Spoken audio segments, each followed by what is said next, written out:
Ayo kita bahas sebuah gamepad. Oke, gue belum pernah ya sama sekali bikin konten ngebahas sebuah gamepad di channel kita. Dan gue pun juga dulu sering banget pakai gamepad buat main game kayak GTA 5, Assassin's Creed, dan kebanyakan RPG gue main pakai stick sih biar asik pengalamannya. Apalagi kalau udah main game emulator. Cuma sekarang udah nggak pernah karena stick gue itu udah rusak. Tapi gue yakin sampai sekarang pemain gamepad itu udah nggak bakalan ada habis-habisnya. Gue tahu itu. Nah makanya di video kali ini gue mau merekomendasikan ke kalian sebuah gamepad murah wireless dari NYK terbaru yaitu seri GP200 ROG. So langsung bumper dulu. Selamat datang di Nyantai dengan gue Ali. So di sini adalah channel yang suka review dan juga riset sesuatu berkaitan dengan teknologi. So kalau kalian tertarik, bisa aja subscribe dulu ke channel ini dan pastinya aktifin notifikasinya biar tahu dan langsung tonton video terbaru kita nantinya. Oke? Jadi ini adalah NYK Nemesis GP200 ROG yang baru aja sampai di kantor kita. Dan gue baru tahu sekarang kalau sebuah gamepad yang udah punya kuota sekarang itu semakin murah gitu. Gue aja kaget ini tuh harganya cuma di 180 ribuan aja. Udah wireless pula. Ya mungkin kalian bisa consider lagi deh pakai gamepad yang satu ini. Tapi sebelum gue lanjut, asiknya ya kita seperti biasa bakal bahas dari desainnya dulu. Oke, dari desain gamepad ini punya bentuk Xbox atau Procon Switch yang joysticknya ada di sisi kiri atas. Buat gue sih nggak masalah karena memang umum banget gamepad dijual dengan desain seperti ini. Bahan material yang digunakan ya masih plastik ABS aja. Tapi ketika gue cek dalamannya, ini lumayan udah dipadetin di beberapa titik. Jadi rasanya itu nggak kopongan. Dan bobotnya sendiri tergolong berat ya. Jadi kerasa bukan stick murahan nih. Nah kalau grip, gua nggak ada masalah juga, nyaman dipegang untuk semua tombolnya, walaupun di sisi palmnya ini cuma diberikan tekstur bukan rubber feel. Jadi kalau di tangannya pas keringetan emang agak kurang nyaman megangnya. Lalu untuk feel tombol-tombolnya pun juga asik nih, punya tactile yang kerasa ya. Namun empuk juga, nggak kayak gamepad 50 ribuan. Dan untuk joysticknya ini nggak dikasih rubber ya, nggak dikasih rubber cap, cuma tekstur gerigi di bagian pinggirannya. So masih enak buat resting jempol kita itu jadi nggak licin juga. Di sisi tengah juga ada tombol tambahan seperti home untuk mati nyalain si gamepadnya, tombol T untuk mode turbo, dan jujur gua nggak begitu paham untuk ini tombolnya apa. Dan untuk pengecasan gamepad ini pun sudah menggunakan Type-C cable sehingga enak buat dipakai hariannya. Dan lu bisa cek indikator baterainya di 4 titik LED ini yang akan nyala ketika lagi charge.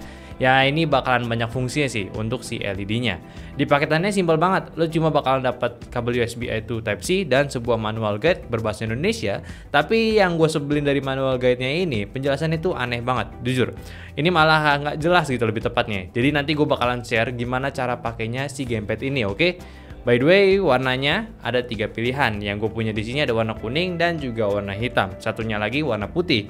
Basically secara personal, gue sih sukanya yang warna kuning ini karena warnanya itu lebih lucu kalau buat jadi aksesoris tambahan. Soalnya kalau warna hitam, gue agak kurang masuk sih sebenarnya sama si aksen warna merahnya. Dan yang kalau yang putih, ya aneh aja gitu. Warnanya dikombin lagi sama warna hitamnya di bagian palmnya sini. Jadi kayak kurang lah. Tapi ya itu kan personal.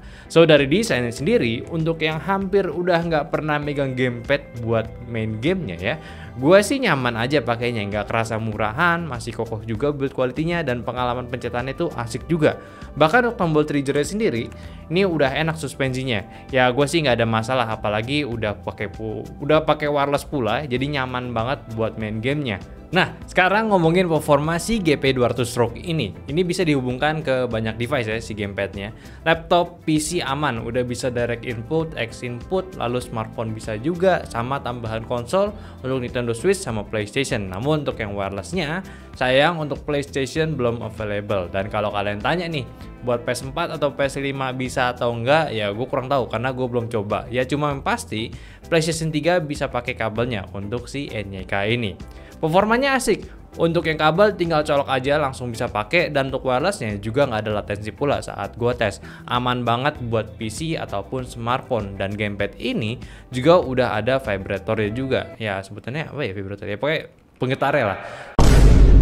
Namun untuk kalian yang pengen nikmatin vibrasi gamepad saat wirelessnya hanya available di Nintendo Switch ya.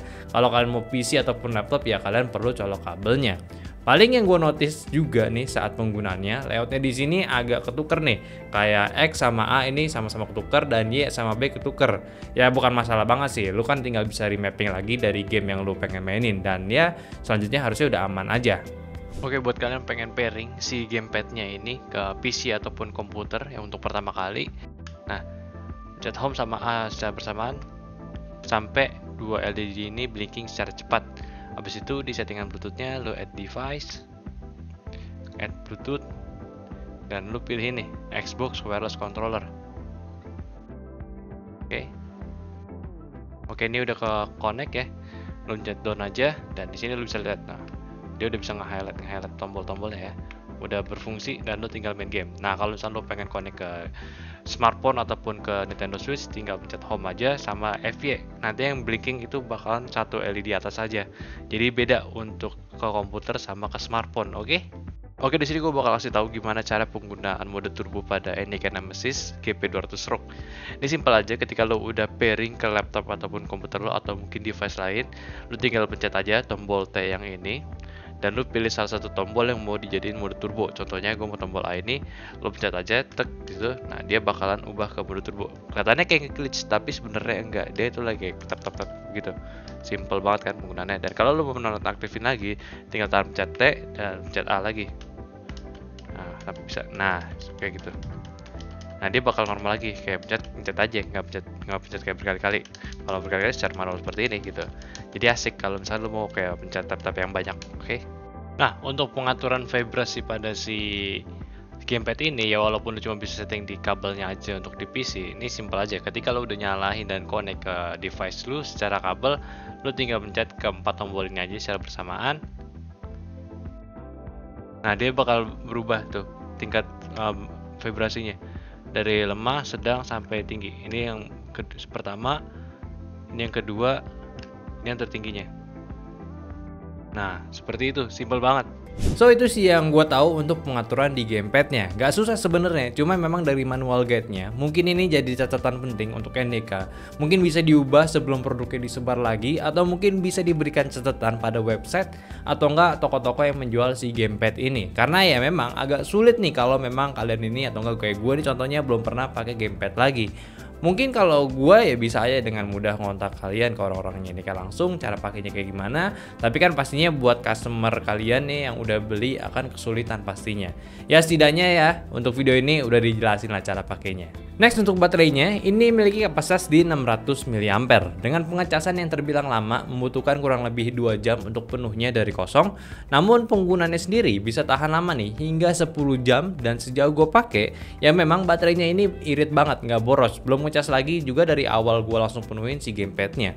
Dan kesimpulan gue untuk si NEK Nemesis GP200 ROG ini, sebetulnya ini adalah gamepad yang asik. Udah memberikan pengalaman bermain game yang asik di harga yang murah juga. Sama pula udah wireless. Jadi ya fiturnya udah lengkap lah. Paling yang gue masih belum bisa mendapatkan yaitu di sensasi vibrasinya saat di mode wirelessnya. Kayak perlu kabel dan ya gue agak males gitu main game, apalagi gamepad sekarang umumnya udah wireless. Masa iya gue balik lagi pakai kabel?